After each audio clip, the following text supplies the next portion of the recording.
Hello ગુજરાતીઓ, કેમ છો બધા? આઈ હોપ કે બધા મજામાં હશો. કેમ છો તમારા ઘર પરિવાર? આશા રાખું છું બધા મજામાં હશે.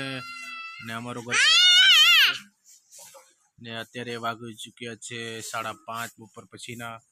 એટલે અમે આરામ કરીને ઉઠી ગયા છીએ. અથર્વા, કઈ બોલવું છે? બોલ, સામે બોલ, આ બાજુ હાલ.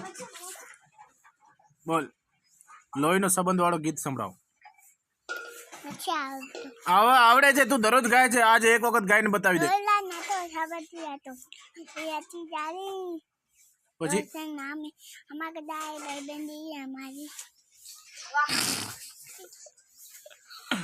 આનામાં કોઈ પણ એક શબ્દ સમજાવો હોય તો મને કોમેન્ટ કરીને જણાવજો. છેલ્લે ભાઈબંધી વગર કોઈ પણ તમને એવો શબ્દ સંભળાયો. અથવા સારું ગાય છે, હજી એક વખત ગાઈશ. બીજો બોલ. બોલ, વંદે વંદે માતરમ.